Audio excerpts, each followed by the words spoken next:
The making of a Prime Minister. मुश्किलों का अंबार है, वही तो मेरे हौसलों की मीनार है। हिंदुस्तान में दो प्रधान दो निशान नहीं चलेंगे। अगर इतनी ताकत ये पाकिस्तान के खिलाफ लगा दे तो आतंकवाद आसान हो गया। हम चुनौतियों से टकरा रहे हैं। सर्जिकल स्ट्राइक और एयर स्ट्राइक करके नए भारत के सामर्थ्य का संदेश भी दे दिया है। तुम उठो, तिरंगा लहरा दो। जननायक नरेंद्र मोदी के 20 वर्ष पुराने भाषणों पर आधारित एक बेहद लोकप्रिय कार्यक्रम क्या कहते हैं नरेंद्र मोदी।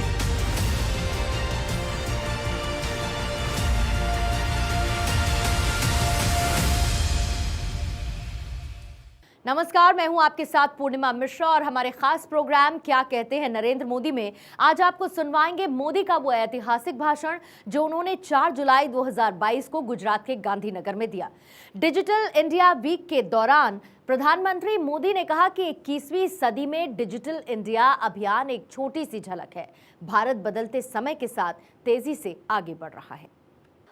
आज ये टेक्नोलॉजी નો ઉપયોગ કરીને डायरेक्ट बेनिफिट ट्रांसफर के माध्यम से बीते 8 साल में 23 लाख करोड़ रुपए से अधिक सीधे लाभार्थियों के बैंक खाते में भेजे गए हैं। इस टेक्नोलॉजी की वजह से देश के 2,23,000 करोड़ रुपए यानी करीब करीब 2.25 लाख करोड़ रुपए जो किसी और के हाथ में गलत हाथ में जाते थे वो बच गए हैं। दोस्तों साथियों, डिजिटल इंडिया अभियान ने जो एक बहुत बड़ा काम किया है वो है शहर और गांव के बीच की खाई को कम करना। हमें याद होगा शहर में तो फिर भी कुछ सुविधा थी, गांवों के लोगों के लिए तो हालत और भी मुश्किल भरे थे। गांव और शहर की खाई भरेगी इसकी भी कोई कल्पना भी नहीं कर सकता था। गांव में छोटी से छोटी सुविधा के लिए भी आपको ब्लॉक, तहसील, जिला हेडक्वार्टर के दफ्तरों के चक्कर लगाने पड़ते थे। ऐसी सारी मुश्किलों को भी डिजिटल इंडिया अभियान ने आसान बनाया है और सरकार को नागरिक के द्वार पर उसके गांव, घर और उसकी हथेली में फोन पर लाकर खड़ा कर दिया है।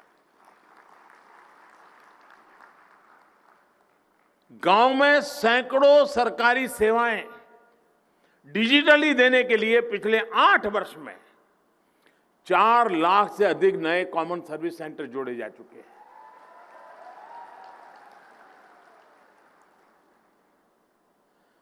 आज गांव के लोग इन केंद्रों से डिजिटल इंडिया का लाभ ले रहे हैं।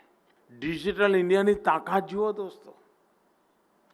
पीएम स्वामित्व योजना शायद शहर के बहुत कम लोगों का इस पर ध्यान गया है। पहली बार शहरों की तरह गांव के घरों का मैपिंग और डिजिटल लीगल डॉक्यूमेंट ग्रामीणों को देने का काम चल रहा है।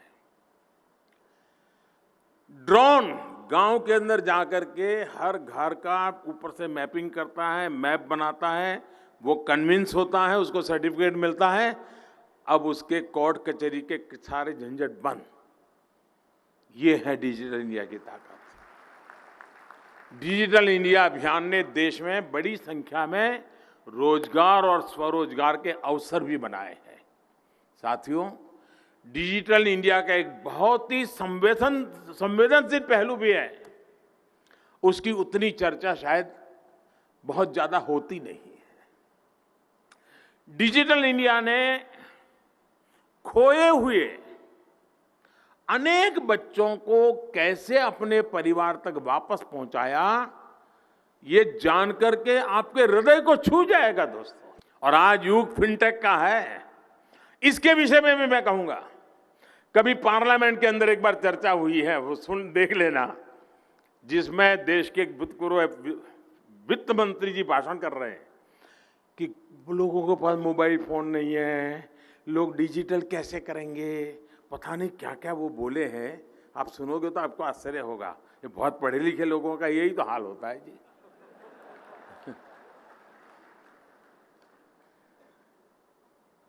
फिनटेक, यूपीआई यानी यूनिफाइड पेमेंट इंटरफेस, आज पूरी दुनिया इसको आकर्षित हो रही है। वर्ल्ड बैंक समेत सबने ये उत्तम से उत्तम प्लेटफॉर्म के रूप में उसकी सराहना की है। और मैं आपसे कहूंगा कि यहाँ एक प्रदर्शनी में एक पूरा फिनटेक डिवीजन है। ये कैसे काम करते हैं उसका आपको वहां देखने को मिलेगा। किस प्रकार से मोबाइल फोन पर पेमेंट होते हैं, कैसे पैसे आते हैं जाते हैं, सारा वैसे आपको यहां देखने को मिलेगा। और मैं कहता हूं ये फिनटेक का जो प्रयास हुआ है, ये सही मायने में by the people, of the people, for the people, इसका उत्तम से उत्तम समाधान है। इसमें जो टेक्नोलॉजी है वो भारत की अपनी है, यानी बाय द पीपल। देशवासियों ने इसे अपने जीवन का हिस्सा बनाया, यानी ऑफ द पीपल। इसने देशवासियों के लेन देन को आसान बनाया, यानी फॉर द पीपल। इसी वर्ष मई के महीने में भारत ने हर मिनट, गर्व करेंगे दोस्तों आप, भारत ने हर मिनट में 1,30,000 से अधिक यूपीआई ट्रांजैक्शन हुए हैं। हर सेकंड औसतन 2,200 ट्रांजैक्शन कंप्लीट हुए हैं प्रति सेकंड। यानी अभी जो मैं आपसे भाषण कर रहा हूं, जब तक मैं यूनिफाइड पेमेंट इंटरफेस इतने शब्द बोलता हूं, इतने समय में यूपीआई से 7,000 ट्रांजैक्शन कंप्लीट हो चुके हैं। मैं जो 2 शब्द बोल रहा हूं इतने समय में, ये काम आज डिजिटल इंडिया के माध्यम से हो रहा है। और साथियों, आपको गर्व होगा, भारत के कोई कहता है अनपढ़ है, टिकना है, फलाना है, ये है, वो है, पता सो बताता है। वो देश की ताकत देखिए, मेरे देशवासियों की ताकत देखिए। दुनिया के समृद्ध देश, उनके सामने मेरा देश जो डेवलपिंग कंट्री की दुनिया में है, दुनिया का 40% डिजिटल लेन देन हमारे हिंदुस्तान में होता है दोस्तों।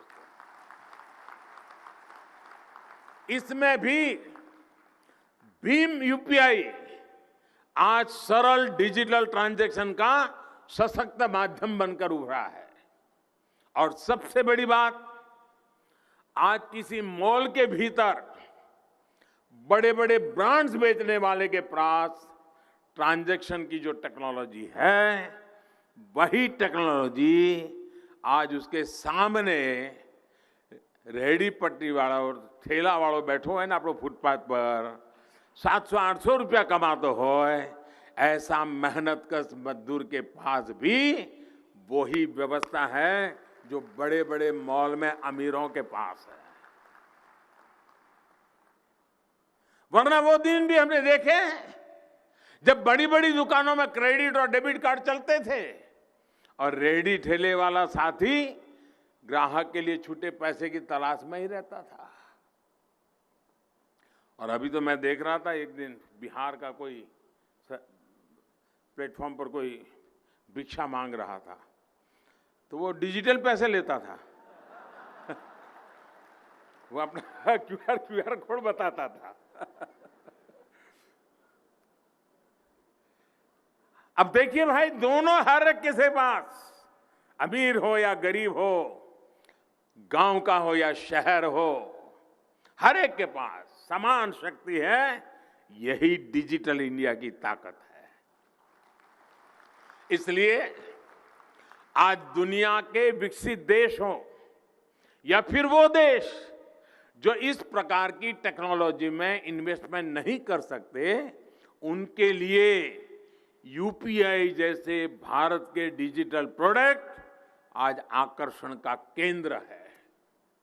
हमारे डिजिटल सॉल्यूशंस में स्केल भी है, ये सिक्योर भी है और डेमोक्रेटिक वैल्यूज भी है। हमारा ये जो गिफ्ट सिटी का काम है ना, मेरे शब्द लिख के रखिए दोस्तों, और मेरा 2005 या 6 का भाषण है वो भी सुन लीजिए। उस समय जो मैंने कहा था कि गिफ्ट सिटी में क्या क्या होने वाला है, आज वो धरती पर उतर होता हुआ दिखाई दे रहा है। और आने वाले दिनों में फिनटेक की दुनिया में, डेटा सिक्योरिटी के विषय में, फाइनेंस की दुनिया में गिफ्ट सिटी एक बहुत बड़ी ताकत बनकर के उभर रहा है। ये सिर्फ गुजरात नहीं, पूरे हिंदुस्तान की आन बान शान बन रहा है जी। साथियों, डिजिटल इंडिया भविष्य में भी भारत की नई अर्थव्यवस्था का ठोस आधार बने, इंडस्ट्री 4.0 में भारत को अग्रणी रखे, इसके लिए भी आज अनेक प्रकार के इनिशिएटिव लिए जा रहे हैं, प्रयास किए जा रहे हैं। आज AI, blockchain, AR, VR, 3D printing, drones, robotics, green energy, ऐसे अनेक न्यू एज इंडस्ट्रीज के लिए 100 से अधिक स्किल डेवलपमेंट के कोर्सेज चलाए जा रहे हैं देश भर में। हमारा प्रयास है कि विभिन्न संस्थाओं के साथ मिलकर आने वाले 4-5 सालों में 14-15 लाख युवाओं को फ्यूचर स्किल्स के लिए रीस्किल और अपस्किल किया जाए, उस दिशा में हमारा प्रयास है। इंडस्ट्री 4.0 के लिए जरूरी स्किल्स तैयार करने के लिए आज स्कूल के स्तर पर भी फोकस है। करीब 10,000 अटल टिंकरिंग लैब्स में आज 75 लाख से अधिक छात्र छात्राएं इनोवेटिव आइडियाज पर काम कर रहे हैं, आधुनिक टेक्नोलॉजी से रूबरू हो रहे हैं। अभी मैं यहां प्रदर्शनी देखने गया था, मेरे मन को इतना आनंद हुआ कि दूर सुदूर, कोई ओडिशा की बेटी है, कोई त्रिपुरा की बेटी है, कोई उत्तर प्रदेश के कोई इंटीरियर गांव की बेटी है, वो अपनी प्रोडक्ट लेकर के आई है। 15 साल, 16 साल, 18 साल की बच्चियां दुनिया की समस्याओं का समाधान लेकर के आई हैं। आप जब उन बच्चियों से बात करोगे तो आपको लगेगा ये मेरे देश की ताकत है। दोस्तों, अटल टिंकरिंग लैब के कारण स्कूल के अंदर ये जो वातावरण बना है, उसी का ये नतीजा है कि बच्चे बड़ी बात लेकर के, बड़ी समस्याओं के समाधान लेकर के आते हैं।